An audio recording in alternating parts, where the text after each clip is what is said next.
Hello everyone, this is CA Sparsh Singhal this side for you. और देखो, ये वीडियो उनके लिए है जिन्होंने जैन 26 में अभी अटेम्प्ट दिया था अपना सीए फाइनल का और किसी भी रीजन से वो अनसक्सेसफुल रहे हैं, है ना। तो उनके लिए ये वीडियो है कि आगे कैसे आप प्रिपेयर कर सकते हैं। देखो, सबसे पहले मैं उनसे ये बात कहना चाहूँगा कि रह जाता है, देखो इस बार रिजल्ट का परसेंटेज बहुत कम आया है, जिसका कोर रीजन आईबीएस है। आपको आईबीएस पे बहुत अच्छे से फोकस करना पड़ेगा। लेकिन देखो, हो सकता है आपकी पढ़ाई भी नहीं हो पा रही हो, घर का सिनेरियो कुछ मतलब सब सैड होते हैं, आप भी इतने सैड हो, फिर उसके बाद अभी होली भी आ गई है, उस वजह से नहीं पढ़ पाए हो, जो भी रीज़न है। बट ये वीडियो आज मैं इसलिए डाल रहा हूँ ताकि आपको एक अवेकनिंग आए कि हाँ, अब होली भी निकल गए, सारे फेस्टिवल्स निकल गए, सब निकल गया, अब पढ़ाई कंटिन्यू करनी है, ठीक है। लेकिन अभी भी सर मन नहीं कर रहा, क्योंकि अंदर से अच्छा नहीं लग रहा, बहुत मेहनत करी थी मैंने, लेकिन अनसक्सेसफुल हो गए, अच्छा नहीं लगता ना। तो मैं सिर्फ यही कहूँगा, देखो रह जाता है और बस ये एक फैक्ट है, और ये शॉर्ट टर्म फैक्ट है। This is not your life time fact कि हाँ आपका सीए नहीं क्लियर हुआ, ऐसा नहीं है। इस अटेम्प्ट में नहीं हुआ, नेक्स्ट में पक्का होगा, अच्छे से तैयारी करो बस। तो ये एक शॉर्ट टर्म फैक्ट है, इस फैक्ट को एक्सेप्ट करो और मूव ऑन करो, और अपनी गलतियों से सीखो और उसको सुधार के अपना नेक्स्ट अटेम्प्ट में फोर डालो और पास हो जाओ, सीए बनो। अब देखो, दो सीए हो सकते हैं। आपने एग्जाम दिए जैन 26 में, उसमें हो सकता है आपने बोथ ग्रुप दिया हो सकता है आपने सिंगल ग्रुप दिया हो। अभी अगर आपने सिंगल ग्रुप दिया है तो क्योंकि आपने सिंगल ग्रुप दिया था तो आपको पता है कि हाँ दूसरा ग्रुप बच रहा है, इनकेस अगर आपका दूसरा ग्रुप बचता है ना। आपने कोई से भी सिंगल ग्रुप दिया, उसके बाद आपका सेकंड ग्रुप कोई रह रहा है, मतलब सेकंड दिया है तो फर्स्ट भी रह सकता है वैसा। अगर आपका ऐसा है तो आपने एग्जाम के बाद रिजल्ट तक पढ़ाई करी है या नहीं करी, ये बहुत बड़ा फैक्टर होता है यहाँ पे। अगर आपने एग्जाम के बाद पढ़ाई करी है रिजल्ट के टाइम तक, 1.5 महीना होता है, 1.5 महीने में आपने पढ़ाई करी है, अपने प्लान के अकॉर्डिंग चले हो, तो जो प्लान आपने रखा था कि मान लो आपने प्लान किया था ग्रुप 1 जैन में देना है, ग्रुप 2 मई में देना है, तो आप ग्रुप 2 मई में दो, आप कंटिन्यू रखो, ठीक है। लेकिन अब इसमें एक चीज़ और हो सकती है, अगर आपने ग्रुप 2 दे रहे हो मई में, तो वहाँ पे आपके पास आईबीएस है, उसके लिए आपको ग्रुप 1 रिवाइज करना पड़ेगा। हाँ, अब ये कर सकते हो, अगर आपने जैसे एक सब्जेक्ट भी अगर 1.5 महीने में रिवाइज कर रखा है, 2 महीने हैं, तो उसमें आपके पास इतना इनफ टाइम है कि आप ग्रुप 1 के लिए भी वापस से प्रिपेयर कर सकते हो। लेकिन उसके लिए आपका नॉन वर्किंग डेज होना बहुत ज़रूरी है। ये भी एक फैक्टर है कि आपके सीए फाइनल में बहुत स्टूडेंट्स के पास वर्किंग होती है, कई बार आर्टिकलशिप होती है, कई बार वो जॉब कर रहे होते हैं, कुछ भी चीज़ होती है वो वर्किंग होते हैं। अगर आप वर्किंग हो तो अपने प्लान जो बनाया था वही पे स्टिक रहिए, और अगर नॉन वर्किंग है तो यहाँ पे आप बोथ ग्रुप भी वापस से जा सकते हैं। क्योंकि आईबीएस के लिए आपको ग्रुप 1 वापस से पढ़ना ही है वैसे भी। बट हाँ, ये होता है कि अगर आपको सिर्फ आईबीएस देना है तो आपको बहुत ज़्यादा याद नहीं रखना, ऑडिट है बहुत ज़्यादा रटना नहीं है। और ऑडिट के अलावा अगर आपका बाकी सब्जेक्ट है कि एएफएम है, एफआर है, उन्हें बहुत ज़्यादा या एक आपको बहुत ज़्यादा प्रैक्टिस नहीं करनी है जितना आपको एग्जाम में करनी होती है, एक पर्टिकुलर सब्जेक्ट के एग्जाम के लिए करनी होती है, ठीक है। अब यहाँ पे अगर आपने पढ़ाई करी है तो कंटिन्यू रखो, पढ़ाई नहीं करी थी तो जो ग्रुप दिया था उसी पे स्टक रह के उसको रिपीट करो। सिंपल मैं कहूँगा उसी को रिपीट करो, ज़्यादा जल्दी करने की जरूरत नहीं है कि मैंने तो ग्रुप 1 दिया था, ग्रुप 1 तो तैयार है, ग्रुप 2 भी कर लेता हूँ, बहुत ग्रुप दे देता हूँ। यार मैं यही कहूँगा, मत करो, इतनी जल्दी मत करो। 3-3 महीने में एग्जाम हो जाते हैं अब, 3-3 महीने के बाद, ठीक है। तो बहुत ज़्यादा डिफरेंस नहीं रहेगा आपको, लेकिन एक सर्टेनिटी के साथ आप ग्रुप्स दीजिए। तो मैं यही कहूँगा, अगर आपने स्टडी नहीं करी थी अभी तक तो आप अभी स्टडी शुरू करिए और वही ग्रुप जो दिया था पीछे अभी जैन में उसी को रिपीट करिए, ठीक है। और अगर इसमें आपको लगता है कि कोई से भी एक सब्जेक्ट में 30 से भी कम मार्क्स आए हैं, आपके जो ग्रुप आपने दिया उसमें 30 से भी कम मार्क्स रहे हैं किसी भी सब्जेक्ट में, यानी कि वो सब्जेक्ट आपका वीक है, उसमें आपको कंसेप्चुअल क्लैरिटी की जरूरत है, तो आप एक फास्ट ट्रैक बैच जरूर लीजिए, ठीक है। यहाँ पे आपको फास्ट ट्रैक बैच की जरूरत पड़ेगी और प्रॉपर एक शेड्यूल के साथ पढ़िए उसमें। बाकी एक सब्जेक्ट का फास्ट ट्रैक बैच है, 2 सब्जेक्ट्स का आप बाकी अपना रिवीजन करते रहिए, ठीक है। सिंगल ग्रुप वालों के लिए मैं यही कहूँगा बस। अब बात आती है बोथ ग्रुप वालों के लिए, यहाँ पे कहानी ना कॉम्प्लेक्स हो जाती है थोड़ी सी। अब एक तो यहाँ पे मैटर करता है कि आपके कोई भी एग्जामिशन है एक भी सब्जेक्ट में, किसी ग्रुप में, किसी भी सब्जेक्ट में, या नहीं है। अगर नहीं है तो आपको सब कुछ ही दोबारा देना है, तो कोई सोचने की बात नहीं है, सिंगल ग्रुप दे सकते हो, बोथ ग्रुप दे सकते हो, वो आगे डिस्कस करते हैं। लेकिन अगर एग्जामिशन है तो जिस ग्रुप में एग्जामिशन है वो ग्रुप तो जरूर देना ही देना है। बोथ दे रहे हो वेल एंड गुड, और अगर एक भी दे रहे हो तो जिस ग्रुप में एग्जामिशन है वो देना ही है, क्योंकि एग्जामिशन लैप्स हो जाएगी फिर वरना, ठीक है। वो एग्जामिशन को लैप्स नहीं होने देना है किसी भी सिनेरियो में, एग्जामिशन का पूरा बेनिफिट उठाना है, तो वो ग्रुप दो, ठीक है। अब इसमें भी वही चीज़ है कि आपका किसी भी सब्जेक्ट में 6 सब्जेक्ट में से, देखो एक आईबीएस को छोड़ दो, आईबीएस लाइक एक बहुत अनप्रेडिक्टेबल है, लेकिन 5 सब्जेक्ट में देखे जाए तो अगर किसी भी सब्जेक्ट में 30 से कम है तो यानी भाई वहाँ पे भी आपको क्लैरिटी की जरूरत है, वहाँ पे आप फास्ट ट्रैक बैच लीजिए। और अगर आप ये 30 से भी कम है किसी सब्जेक्ट में तो यानी कि वो एक थोड़ा कह सकते हैं ना कि पढ़ाई में कमी थी, थोड़ी ज़्यादा कमी थी, तो यहाँ पे आप सिंगल ग्रुप ही जाइए। इसमें आप 2 ग्रुप पे जाने का स्टंट मत करिए, आप सिंगल ग्रुप दीजिए, आराम से दीजिए। क्योंकि क्या होता है ना, लोग कहेंगे कि आईबीएस के लिए भी तो पहला ग्रुप पढ़ना है तो फर्स्ट ग्रुप दे दो, कोई दिक्कत नहीं है, लेकिन उम्मीद के साथ मत देना। क्योंकि यार एक चीज़ होती है, अगर आप आईबीएस के लिए पढ़ना चाहेंगे तो जैसे पहले ही बोला, एफआर, एएफएम और ऑडिट, इसमें आपको बहुत ज़्यादा घुसना नहीं है, बहुत ज़्यादा याद नहीं करनी है चीज़ों को, सिर्फ थोड़ा थोड़ा समझते चलना है ना। ऑडिट के लिए सिर्फ क्वेश्चन आंसर को भी रीड करते चलना, उसमें भी याद नहीं करना कुछ भी। बट अगर आप पर्टिकुलरली ऑडिट का एग्जाम लिखेंगे, क्योंकि वो ओपन बुक नहीं है, तो वहाँ पे आपको चीज़ों को याद करना होगा, वहाँ पे आपको टाइम देना होगा। इसलिए कह रहा हूँ, अगर आपके 30 से कम है किसी सब्जेक्ट में तो आप एक एक ग्रुप करके दीजिए, सिंगल ग्रुप जाइए। अगर आपके 30 से ज़्यादा है सभी में, मतलब किसी में तो 40 से भी ज़्यादा होंगे, 50 से भी ज़्यादा होंगे, एग्जामेशन है तो बहुत अच्छी बात है, लेकिन अगर किसी हर सब्जेक्ट में 30 से ज़्यादा है तो भी आपको एक इवैल्यूएशन करना होगा कि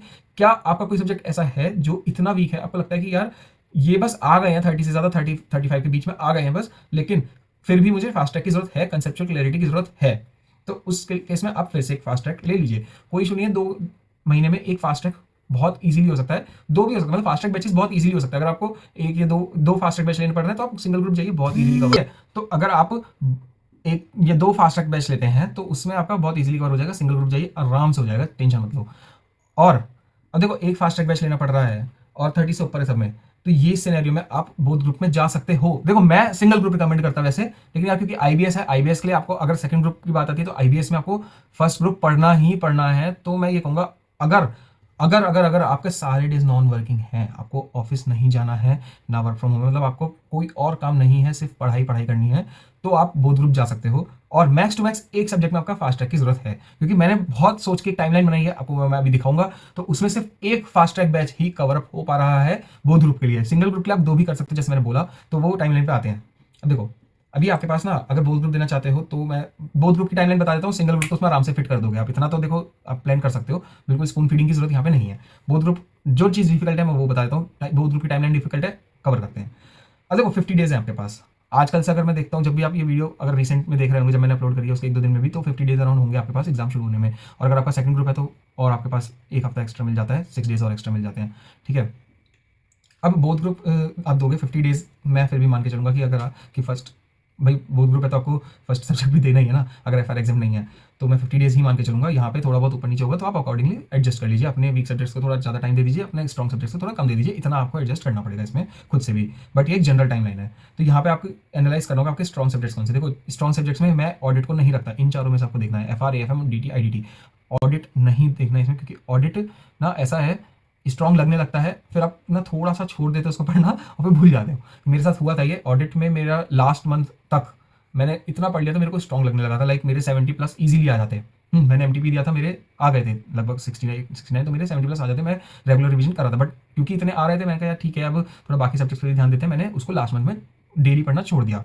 अभी मैं आगे बताऊंगा कैसे करना ऑडिट को भी, क्यों डेली मैं बोल रहा हूँ, बट मैंने छोड़ दिया। और फिर उसके बाद जब मैंने छोड़ा तो यहाँ पे मेरे साथ दिक्कत ये हुई, मेरे ऑडिट में 70 में कर रहा था और ऑडिट का एग्जाम इतना हार्ड नहीं था, फिर भी मेरे 55 आए, तो थोड़ा वो लैक हुआ, 10-15 मार्क्स का मेरा डाउनफॉल हुआ ना, वो सिर्फ इसी वजह से क्योंकि लास्ट मंथ मैंने छोड़ दिया। Audit can't be a very strong subject for anyone, क्योंकि वो रटने वाला है, ठीक है। तो यहाँ पे 4 सब्जेक्ट्स में से आपको देखना है आपके स्ट्रॉन्ग कौन से हैं, मतलब स्ट्रॉन्ग इन द सेंस ऐसा कि मैं ये नहीं कह रहा स्ट्रॉन्ग एकदम कि भाई एग्जामिशन ही है, वो कुछ नहीं। देखो, हो सकता है एक सब्जेक्ट, इसमें से 3 सब्जेक्ट निकालने हैं आपको, एक लोएस्ट सब्जेक्ट निकालना है, ठीक है, मे बी उसके लिए फास्ट ट्रैक की जरूरत हो तो देखते हैं, वरना अगर वो फास्ट ट्रैक की जरूरत नहीं है तो यहाँ पे आप, मैं एक वीक एक सब्जेक्ट को दे रहा हूँ, तो आप एक की जगह 7 डेज की जगह 8-9 डेज दे सकते हैं, कोई इशू नहीं है उसमें।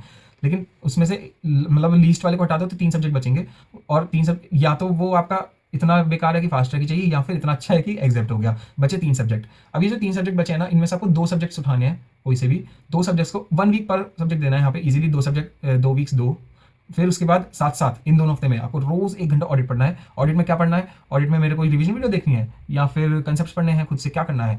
मैं रिकमेंड करता हूं कि कुछ भी नहीं तो आप सिर्फ और सिर्फ अपना बढ़िया सा क्वेश्चन बैंक जो भी आपने रेफर किया था, अगर आपको लगता है वो अच्छा है तो कंटिन्यू करिए, नहीं लगता कि वो अच्छा नहीं है तो कोई अलग क्वेश्चन बैंक परचेज करिए और अच्छा सा, और आपको उसके लिए रिकमेंडेशन चाहिए तो आप कमेंट में मेरे से पूछ सकते हैं या डीएम भी कर सकते हैं। CS पर सिंगल इंस्टा आईडी है और मेरा मोबाइल नंबर है 9756607271, ठीक है। आप मेरे को व्हाट्सएप कर सकते हैं, कॉल भी कर सकते हैं। फिर इसके बाद आपको ऑडिट को रोज 1 घंटा देना है, क्वेश्चन पढ़ने हैं, आंसर पढ़ने हैं सिर्फ, ठीक है, 1 घंटा पढ़ने हैं। मुश्किल से यार 4 से 5 क्वेश्चन ही हो पाते हैं वैसे, सही बताओ तो, अगर याद करने बैठोगे। और अगर रीड करने की बात है सिर्फ IBS पर्पस से तो फिर आपके ज़्यादा हो जाते हैं वो क्वेश्चन। और एक क्लास करनी है, जो भी अगर फास्ट ट्रैक लेने की नीड पड़ रही है तो आपको वो फास्ट ट्रैक क्लास करनी है। तो यहाँ पे आपको 2 वीक्स का ये प्लान है। फिर उसके 2 वीक्स जब खत्म हो जाएंगे तो फास्ट ट्रैक बैच में जो भी आपने पढ़ा था वो आप यहाँ पे रिवाइज कर सकते हो, 2 से 3 दिन में इजीली हो जाएगा। 2-3 दिन दो, उसको रिवाइज कर लो, साथ में फास्ट ट्रैक की क्लास भी चलानी है और साथ में 1 घंटे का ऑडिट भी चलाना है। उसके बाद जब आपका ये टाइम खत्म हो जाएगा उसके बाद 3rd सब्जेक्ट उठाओ, 1 वीक उसको दो। फिर उसके बाद 4th सब्जेक्ट उठाओ, 1 वीक उसको दो। 4th सब्जेक्ट में वो या तो आपको प्रैक्टिकल वाला हो सकता है जिसका आपने फास्ट ट्रैक बैच लिया हो, है ना, या फिर आपके कुछ प्रैक्टिकल सब्जेक्ट ऐसे हो सकते हैं जो कि आपका एग्जाम था लेकिन वो आईबीएस के लिए पढ़ना है, तो उसको टाइम दो थोड़ा सा। फिर आप एक हफ्ता मत दो, अगर सिर्फ आईबीएस पर्पस है तो 4 दिन दे दो। और अगर मतलब कुछ भी सिनेरियो में आपका एक सब्जेक्ट तो देखो बचेगा ही बचेगा, चाहे आईबीएस के लिए पढ़ना है चाहे फुल फ्लेश पढ़ना है, तो एक हफ्ता फिर भी मैंने रखा है कि एक हफ्ते में आपका 4th सब्जेक्ट कंप्लीट हो जाएगा। यहाँ पे ऑडिट भी है तो ऑडिट हो जाएगा, प्रैक्टिकल हो जाएगा। फिर यहाँ पे फास्ट ट्रैक सब्जेक्ट जो भी आपका था उसको वापस से पूरा का पूरा रिवाइज करना है 3 से 4 दिन में। अब देखो यहाँ पे जब ये आप टाइमलाइन कवर करोगे तो आपका first week of April end हो जाएगा, 6-7 तारीख आ जाएगी, 8 तारीख भी आ सकती है, बस 8 तक मैक्स टू मैक्स कोशिश करना खत्म कर दो। उसके बाद आपके पास 20 दिन बचेंगे। एक बार देखते हैं यहाँ पे सब कुछ कवर हो गया क्या। 5 सब्जेक्ट कवर करने हैं हमें, 5 हो गए क्या। देखो 2 सब्जेक्ट यहाँ पे, तीसरा सब्जेक्ट यहाँ पे, चौथा सब्जेक्ट यहाँ पे, और 5वां सब्जेक्ट आपका फास्ट ट्रैक के साथ साथ हो गया। और अगर आपको फास्ट ट्रैक नहीं करना पड़ रहा है तो ये भी उतने ही दिन में, 3 दिन यहाँ पे, 4 दिन यहाँ पे, 7 दिन वैसे ही बचे, तो एक हफ्ते में आप वो 5th सब्जेक्ट कंप्लीट कर सकते हो। तो यहाँ पे आपका एक रिवीजन, डिटेल रिवीजन एकदम 7 दिन में हो जाएगा। अगर आपने बोथ ग्रुप यार अभी दिया है तो 7 दिन में डिटेल रिवीजन हो सकता है। फर्स्ट टाइमर के लिए डिटेल रिवीजन 7 दिन में नहीं होता है, उनको 15-15 दिन लग जाते हैं, लेकिन अगर आपने अभी दिया था बोथ ग्रुप तो अभी हो सकता है, मन लगा के करोगे तो। फिर उसके बाद आपका 20 दिन बचेंगे। 20 दिन के लिए क्या स्ट्रेटेजी रखनी है, देखो अब लास्ट 20 डेज में पहले तो आपको अगर आप बोथ ग्रुप जाना चाहते हैं, थोड़ा इवैल्यूएट करो, लगता है कि हाँ अगर ये सब कंप्लीट हो गया तो आईबीएस के लिए भी आप एक बार आप हिट करिए। आईबीएस के लिए 3-4 दिन दीजिए। 3 दिन में क्या करना है, एक दिन आप कोशिश करो एसपीएम वाले सब्जेक्ट रिवाइज करो, लॉ को अच्छे से करो, क्योंकि लॉ स्कोरिंग बन रहा है, लॉ में बहुत ज़्यादा टिपिकलिटी अभी तक नहीं आई है जैन में। बाकी ये अनप्रिडिक्टेबल है, आईबीएस तो कुछ भी हो सकता है, ठीक है। बाकी आप एक दिन रिवाइज करिए एसपीएम को 1-1.5 दिन देके, और बाकी टाइम में आप केस स्टडीज प्रैक्टिस कीजिए। 15 केस स्टडीज कम से कम प्रैक्टिस करो और प्रॉपर्ली करो। देखो लिखना की जरूरत नहीं है ही नहीं इसमें आईबीएस में, एक हाँ एग्जाम दो, वो वहाँ पे लिखो। 4 जो आप एग्जाम्स दोगे, मॉक टेस्ट दोगे, वो तो अलग ही चीज़ है, ठीक है, लेकिन बाकी केस स्टडी में लिखने की जरूरत नहीं है। आईबीएस में सिर्फ और सिर्फ आपको फाइंडिंग्स करने के, हाँ यहाँ पे मिल गया, यहाँ पे मिल गया, ये करके अपना जल्दी जल्दी इसको खत्म करो। लिखने की जरूरत है नहीं पूरा पूरा। तो अपना केस स्टडीज प्रैक्टिस करो, कोशिश करो 15 केस स्टडीज कम से कम करके रखो। जब यहाँ पे 3 दिन खत्म हो जाएंगे 20 में से, तो आपके पास 17-18 दिन होंगे, 16-17 दिन होंगे। तो आपको यहाँ पे इवेल्युएट करना है कि क्या मैं बोथ ग्रुप दे सकता हूँ या नहीं दे सकता। कैसे इवेल्युएट करोगे, क्या क्वेश्चन पूछोगे अपने से ये इवेल्युएट करने के लिए। इस टाइम पे आपको ये क्वेश्चन पूछना है कि क्या मैं सारे सब्जेक्ट सिर्फ एक रिविजन और देके क्लियर कर सकता हूँ, इतनी क्लैरिटी आ जाएगी क्या सिर्फ एक रिविजन देके। अगर इसका आंसर हाँ है सारे सब्जेक्ट्स के लिए, 5 सब्जेक्ट्स के लिए, आईबीएस के लिए मैं बात नहीं कर रहा क्योंकि IBS is very unpredictable, but 5 subject का आंसर हाँ आता है तो बोथ ग्रुप जाओ। अगर 5 में से एक का भी आंसर ना आता है या फिर डाउटफुल भी है ना थोड़ा सा भी, तो आप सिंगल ग्रुप जाओ। देखो ये एक कड़वी सच्चाई होगी, टाइम लगेगा आपको, एक अटेम्प्ट और लग जाएगा सितंबर वाला मई के बाद, लेकिन कम से कम आप एक ग्रुप अपना फिक्स करो यहाँ पे कि ये ग्रुप जो दे रहे हो यहाँ पे आपको क्लियर करना ही है, इसको छोड़ना नहीं है। यहाँ पे कुछ अनसर्टेनिटी के साथ नहीं जाना, यहाँ पे कोई स्टंटबाजी नहीं करनी है, क्योंकि 17 दिन है यहाँ पे, ये आपका डिसीजन बहुत मैटर करता है आपका मई 26 के रिजल्ट्स के लिए। अगर आपको लगता है आंसर हाँ है कि एक रिवीजन में हो जाएगा सब कुछ कवर, तो 3 दिन एक सब्जेक्ट को दो, है ना, 5 सब्जेक्ट है, 15 दिन कवर हो जाएंगे। और एफआर लास्ट में करना, एफआर या फिर अगर मान लो आपका एफआर मतलब एग्जाम है तो फिर जो भी इनकेस आपका फर्स्ट सब्जेक्ट है एग्जाम में देने का, उसको लास्ट में करो, एग्जाम से पहले ही आप वहाँ पे अच्छे से 4-5 दिन 6 दिन दे के रखना, कोई दिक्कत नहीं है। बाकी आप एक सब्जेक्ट को कोशिश करो 3 दिन पर सब्जेक्ट में कंप्लीट करो, कोई एक आधे सब्जेक्ट हो सकता है कि 4 दिन ले ले, तो कोई दिक्कत नहीं है। बफर्स मैं हमेशा टाइमलाइन में रखता हूँ, अपने लिए भी रखता हूँ, और आपको भी कहूँगा जब भी आप अपने लिए टाइमलाइंस बनाएं, अपने लिए प्लानिंग करें, उसमें बफर्स रखना बहुत जरूरी होता है।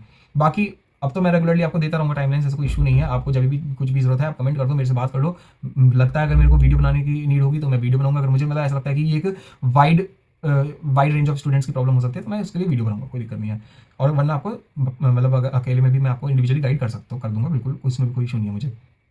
यहाँ पे आप फिर देखो, अगर आपका आंसर उसमें एक का भी डगमगाया हुआ आता है कि यार हो सकता है हो जाए ना होए, तो भैया सिंगल ग्रुप जाओ। और वो सिंगल ग्रुप कौन सा चूज करना है वो मैंने ऊपर बताया था। अगर आपका एग्जाम्पशन है तो वो वाला, और अगर नहीं है तो फिर आप देख लो कौन सा स्ट्रॉन्ग लगता है, उस स्ट्रॉन्ग वाले में जाओ।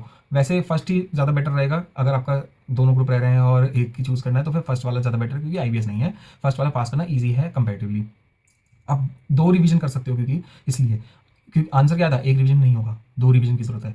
पहला रिवीजन भी थोड़ा सा डिटेल हो गया, 1 दिन और एक्स्ट्रा मिल गया, यानी भाई आपका 1/3 टाइम बढ़ गया, 3 दिन से 4 दिन हो गया, 1/3 टाइम बढ़ गया, तो आपका थोड़ा और डिटेल रिवीजन हो जाएगा। 4 दिन एक सब्जेक्ट को दो, फिर सेकंड रिवीजन में आप 2 दिन एक सब्जेक्ट को दो, इजीली हो जाएगा 2 दिन में। अगर आप 4 दिन में अभी नया रिवाइज करके निकलोगे तो फिर 2 दिन दो, फिर 1.5 दिन में बहुत ईजिली रिवाइज हो जाएगा। अब जब ये होगा तो आपका जो भी फर्स्ट सब्जेक्ट एग्जाम का, या मतलब एफआर जैसे हो सकता है मोस्ट केसेस में, या एफआर एग्जाम का एएफएम हो सकता है, जो भी आपका फर्स्ट सब्जेक्ट जो भी है, फर्स्ट सब्जेक्ट वाले को वही लास्ट में करो। तो इस तरह से आप अपना टाइमलाइन प्लान कर सकते हैं। और ये पीडीएफ, ये मैंने नोट अभी हाथ से लिखा था, इसको मैं टेलीग्राम ग्रुप पे भी डाल दूंगा, व्हाट्सएप ग्रुप पे भी डाल दूंगा।